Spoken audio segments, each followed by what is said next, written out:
আমাৰ investigation SIT চলাই আছে আৰু আজি যিহেতু আমি এৰেষ্ট কৰি পুলিচ কাষ্টডিত লৈছোঁ এতিয়া তেওঁলোকৰ জেৰা কৰি থকা হৈছে আৰু এতিয়া পৰ্যন্ত যিখিনি আমি এভিডেন্স পাইছোঁ তাৰ ওপৰত তেওঁলোকক সোধপোছ কৰা হ'ব আৰু পৰৱৰ্তী তদন্ত আমাৰ খুব ফাষ্ট ট্ৰেকত চলি আছে যেহেতু আৰু এটা টিম যোৱা কথা আছিল ছিংগাপুৰ তাতে যেহেতু ইনসিডেন্টটো হৈছিল আপোনালোকৰ টিম যাবনে তালে আমি ছিংগাপুৰৰ যিটো ইনভেষ্টিগেশ্যন আছে যেহেতু ছিংগাপুৰ এখন বেলেগ ৰাষ্ট্ৰ তাত তদন্ত কৰাৰ এটা বিশেষ প্ৰক্ৰিয়া আছে সেই প্ৰক্ৰিয়াৰ মাজেদি যাব লাগিব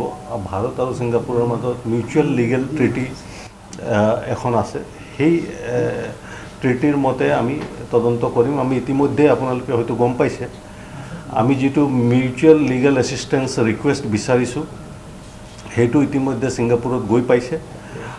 আৰু সেইমতে ছিংগাপুৰ ভাৰতৰ যি হাই কমিশ্যন যি ছিংগাপুৰত আছে তাৰ জৰিয়তে আমি ছিংগাপুৰৰ কনচাৰ্ণ যি অথৰিটি তেওঁলোকৰ লগত আমি যোগাযোগত আছোঁ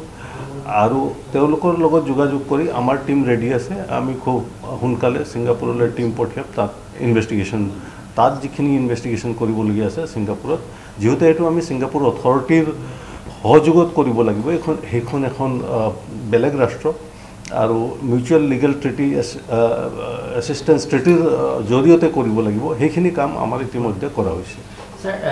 ইতিমধ্যে কেইবাজনৰ নামত এজাহাৰ দিয়া হৈছিলে তাৰ ভিতৰত অন্যতম শেখৰজ্যোতি গোস্বামী আছিলে গতিকে তেওঁলোককো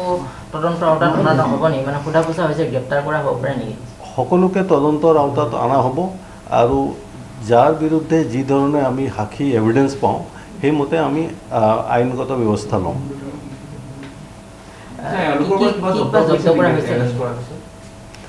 ইতিমধ্যে এৰেষ্ট কৰাৰ আগতে এওঁলোকৰ ঘৰ আমি চাৰ্চ কৰিছিলোঁ ঘৰ চাৰ্চ কৰোঁতে কিছুমান নথি পত্ৰ আমি জব্দ কৰিছিলোঁ তেওঁলোকক এৰেষ্ট কৰাৰ পিছত তেওঁলোকৰ পৰা যিখিনি পাইছোঁ মোবাইল ফোন ইত্যাদি সেইখিনি আমি জব্দ কৰিছোঁ জুবিন গাৰ্গৰ যিটো মোবাইলৰ কথাটো ওলাই আছিলে সেইটো আপোনালোকে পাইছেনে সিদ্ধাৰ্থৰ পৰা এইটো আমি পাইছোঁ সেইটো আমি তদন্তত আনিছোঁ এখন ফটো এটা ভাইৰেল হৈ আছে সামাজিক মাধ্যমত শ্যামকানু মহন্তৰ লগত তেওঁৰ মোবাইল এৰেষ্ট কৰাৰ পাছতো মোবাইল এটা থকা বুলি এখন ফটো ভাইৰেল হৈ আছে গোটেই বস্তুটো নহয় যেতিয়া এৰেষ্ট কৰা হয় বডি চাৰ্চ কৰা হয় যিহেতু সেইটো